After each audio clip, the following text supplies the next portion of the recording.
Baik, pemirsa, kita beralih ke segmen selanjutnya, masih di program Update Siang, masih bersama saya Pujar Saldi.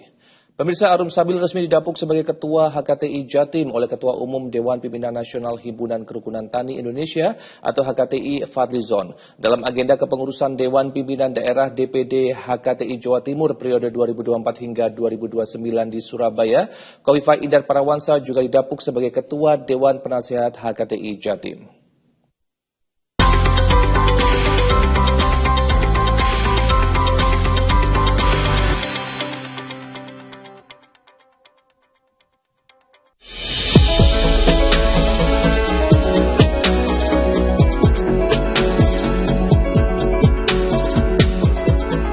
Ketua Umum Dewan Pimpinan Nasional Himpunan Kerukunan Tani Indonesia atau HKTI Fadlizon secara langsung menghadiri agenda pelantikan kepengurusan Dewan Pimpinan Daerah DPD HKTI Jawa Timur periode 2024 hingga 2029 di Surabaya. Dalam agenda tersebut nampak calon gubernur Jawa Timur nomor urut 2, Khofifah Indar Parawansa yang juga didapuk sebagai Ketua Dewan Penasehat HKTI Jawa Timur. Ketua Dewan Pembina DPD HKTI Jatim, Khofifah Indar Parawansa mengatakan Jawa Timur memiliki potensi 4.000 desa mandiri yang siap ditransformasikan sebagai Smart Village. Konsep Smart Village di mana dalam satu lokasi akan terdapat pusat kegiatan masyarakat untuk mendukung pertanian nasional. Dengan bukan ini saya rasa kita akan masuk pada Smart Village. Smart Village di Jawa Timur sangat memungkinkan bisa kita inisiasi karena kita sudah menginisiasi desa mandiri, cerdas dan sejahtera. Kita di dalam indeks desa membangun dan 4.095 desa mandiri di Jawa Timur. 4.000 ini tertinggi di antara seluruh provinsi di Indonesia. Yang kedua 2.400 ini Jawa Barat dan berikutnya dan seterusnya. Bahwa kita punya potensi desa untuk kita siapkan menjadi Smart Village sudah lebih dari 4.000 desa di Jawa Timur.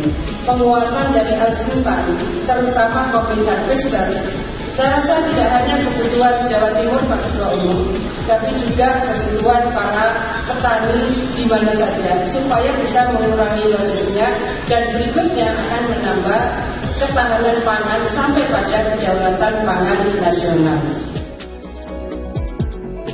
Dengan dilantiknya pengurus baru tersebut, Fadlizon berharap HKTI Jatim dapat menjadi garda terdepan dalam memajukan petani dan sektor pertanian karena kedepannya sektor ketahanan pangan sangat mempengaruhi ketahanan bangsa Indonesia.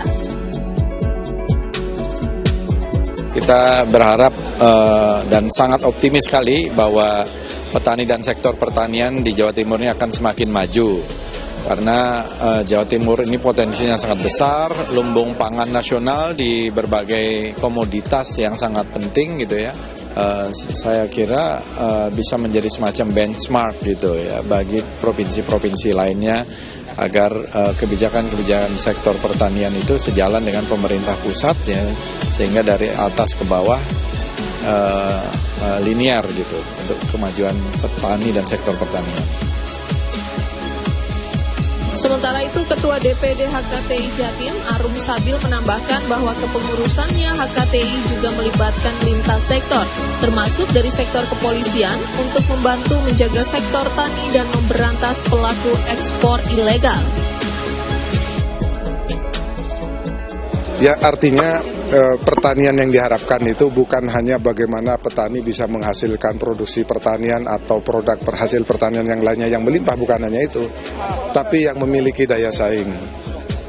Nah, daya saingnya seperti apa? Sekarang ini kan bagaimana para petani, yang apakah peternak, apakah itu yang di bidang perkebunan, kadang-kadang mereka memiliki hasil pertanian yang melimpah tapi tidak punya nilai jual yang baik. Nah, dari situlah dibutuhkan sinergi dari berbagai pihak. Apakah tidak punya nilai jual yang baik itu, apakah karena tidak efisien, atau memang ada produk-produk yang dari luar masuk ke Indonesia itu yang mungkin bisa saja ada seperti dumping. Sengaja dijual murah, tapi ada by design di balik itu. Nah, oleh karena itu proteksi dan promosi seperti yang pernah disampaikan oleh Bunda Khofifah ya, itu perlu dilakukan. Proteksinya adalah seperti apa? Pertama adalah bagaimana jangan sampai petani terjebak oleh pupuk palsu, pestisida palsu, dan seterusnya. Nah, terus bagaimana dengan promosi? Promosinya itu adalah bagaimana mengenalkan bahwa produk hasil pertanian, peternakan, perkebunan di Jawa Timur itu bukan hanya memiliki harga atau kualitas yang bersaing, tapi juga sehat untuk dikonsumsi. Organisasi HKTI yang di Jawa Timur ini itu kan banyak dari berbagai kalangan dan latar belakang profesi. Ada yang ahli teknologi pertanian, ada yang ahli di bidang pupuk, ada yang ahli di bidang bibit, dan seterusnya. Nah, itu kita satukan di sini untuk berbagi peran. Saya akan mendorong saja, memberikan semangat kepada teman-teman ini untuk bisa bagaimana memberdayakan petani. Tentu tiap komoditi itu memang harus datanya harus benar dulu. Kalau datanya nggak benar, nanti kebijakannya pasti salah. Oleh karena itu, kebijakan dari pemerintah juga harus mendukung pemberdayaan itu, gitu. Misalnya alat pertanian, pupuknya, kemudian juga bagaimana membatasi lahan-lahan pertanian itu tidak dialihfungsikan, sehingga semua kebijakan ini memang fokus untuk bagaimana swasembada pangan itu diwujudkan. Gitu. Dengan pelantikan ini, HKTI Jatim diharapkan dapat memainkan peran vital dalam mendukung ketahanan pangan nasional dan kesejahteraan petani di tanah air.